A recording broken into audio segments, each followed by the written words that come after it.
Bonjour Gaëlle. Bonjour Gwendal. Bonjour à tous et à toutes et bienvenue dans cette troisième édition de notre journal de campagne. Journal de campagne que nous souhaitions consacrer au social. Mais avant de démarrer cette édition spéciale, on souhaitait faire un focus sur la nouvelle communication Bibus.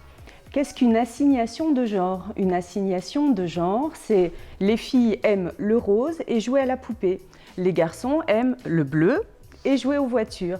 Et bien là, en fait, c'est la culture, c'est-à-dire que la fille, elle va au Quartz et le garçon, il va au Stade Brestois. Donc, comme quoi, il y a encore un peu de boulot. Ouais, alors maintenant, comme l'a dit Gaëlle, nous allons consacrer le journal de campagne à la question des solidarités. C'est un thème qu'on retrouve même jusque dans le nom de notre liste. Cette semaine, l'ONG Oxfam a sorti son rapport annuel sur les inégalités au niveau mondial et on constate qu'elles ne cessent de s'accentuer puisque 1% des plus riches possèdent 2 fois plus de richesses que 6,9 milliards de personnes sur Terre. Alors voilà pour nous une bonne occasion d'aborder cette problématique. On souhaitait aussi aborder cette question du social parce qu'on nous fait souvent le reproche qu'elle n'est pas assez présente dans nos valeurs, dans les valeurs qu'on porte. L'écologie, c'est pour les bobos, quels sont vos points de programme social et aussi qu'on n'est pas assez présent dans les manifestations actuelles. Pourtant, nous sommes bien présents dans les manifestations contre la réforme des retraites et la question des inégalités est justement au cœur de cette lutte. Il est important de rappeler que l'espérance de vie en bonne santé n'a quasiment pas bougé en France depuis 2004. Alors qu'on nous assène comme argument que l'espérance de vie continue à augmenter, mais ce n'est pas le bon indicateur, c'est vraiment l'espérance de vie en bonne santé. Un autre indicateur, c'est la différence d'espérance de vie entre ouvriers et cadres, qui est de 3 ans chez les femmes et de 6 ans chez les hommes. On voit bien que c'est la question de l'équité qui est au cœur de la lutte. Et à propos d'équité, le système actuel, effectivement, est en totale inégalité. Il y a des fractures, effectivement, par rapport à ces questions d'équilibre. Équilibre qui est finalement le fondement de l'écologie, puisqu'on perçoit les choses comme étant dans un système équilibré. Aujourd'hui, ce système n'est plus équilibré. Donc, nous, ce que nous souhaitons, c'est réconcilier la fin du monde et la fin du mois. Ça, c'est des slogans qu'on a pu entendre au niveau des marches climat. Et aussi, comme nous disait Damien Carême quand il est venu jeudi dernier pour nos vœux, c'est donner du pouvoir de vivre aux personnes et non plus uniquement du pouvoir d'achat. Alors nous voulons protéger les plus fragiles, faciliter leur accès à la mobilité, aux soins, à une alimentation de qualité, pour ne citer que quelques points. En somme, nous voulons une ville où chacun et chacune a la même accessibilité à l'ensemble des services et des espaces de la ville, peu importe son statut social ou son quartier de résidence.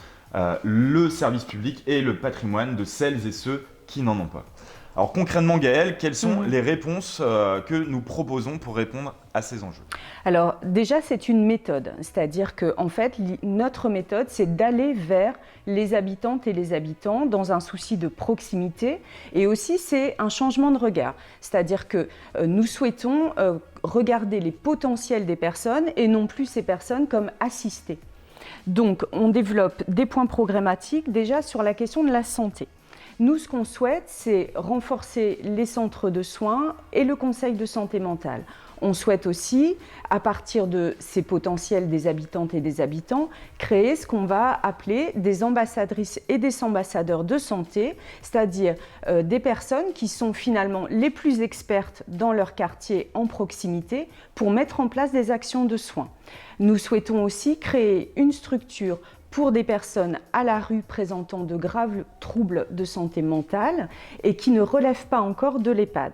Enfin, nous souhaitons, et nous en avons déjà parlé, mettre en place un véhicule itinérant d'accès aux soins et aux droits pour les personnes les plus fragilisées. Alors, justement, sur cette question d'accès aux droits, on retrouve cette problématique dans la thématique des transports. On vous en a déjà parlé aussi, mais il est important vraiment d'insister sur ce point puisqu'il y a énormément de personnes qui ont accès à une tarification sociale et qui aujourd'hui ne vont pas vers cette tarification sociale, qui vont acheter des tickets à l'unité qui sont très chers. Pourquoi? Parce que la démarche est très compliquée, pas accessible, on ne sait pas où la faire, on ne sait pas comment la faire, donc cette caravane peut aider, mais il y a aussi un effort de simplification de la démarche à réaliser. Il y a aussi un travail à faire sur la tarification en elle-même. Donc, on va le faire sur la question des étudiantes et des étudiants, comme on l'a déjà dit, et on va étudier plus généralement ces questions de tarification. Mais il est aussi utile de rappeler que 25% des foyers brestois ne possèdent pas de voiture et que pour eux, les transports en commun, des transports en commun de qualité, c'est vraiment très important. C'est pour ça qu'on veut vraiment mettre le focus là-dessus. La question du vélo aussi comme mode de déplacement du quotidien peut être une bonne solution, puisque tous ces moyens de transport, que ce soit le bus, le tram, le vélo, sont des moyens de transport qui sont moins chers, beaucoup moins chers que la voiture. Le vélo est meilleur pour la santé et leur impact sur l'environnement est limité, ce qui prouve encore une fois que les questions sociales et environnementales sont vraiment intimement liées. Et toujours dans cette question environnement et sociale, on peut aussi parler du logement. Moi, j'accompagne des personnes qui sont en précarité et qui notamment me ramènent des questions par rapport à leur logement, des consommations énergétiques énormes, des difficultés à se chauffer, des personnes qui se chauffent à la bougie chauffe-plat pour ne pas mettre en marche leur radiateur électrique. Donc cette question, elle est importante à prendre en compte. Nous la prendrons en compte de plusieurs manières. Donc on va poursuivre la rénovation énergétique dans l'habitat social. On va poursuivre l'aide et l'accompagnement des copropriétaires privés à la rénovation énergétique. On va renforcer la cellule de l'habitat insalubre sur Brest. Là encore, ce ne sont que quelques exemples. On aurait aussi pu évoquer notre engagement à développer l'habitat intergénérationnel, À accompagner la création d'un refuge pour les personnes LGBT+, en situation de rupture familiale et d'isolement. ou encore à poursuivre le projet Internet pour tous en habitat social. Toutes ces propositions et bien d'autres sont au cœur de notre programme que nous vous présenterons le 7 février prochain à l'UBO. En attendant, nous espérons vous avoir déjà convaincu que nous souhaitons une vie meilleure pour l'ensemble des Brestoises et des Brestois et que bien sûr, la meilleure façon d'y arriver, c'est de voter Brest Écologie Solidarité. Kenavo. Kenavo.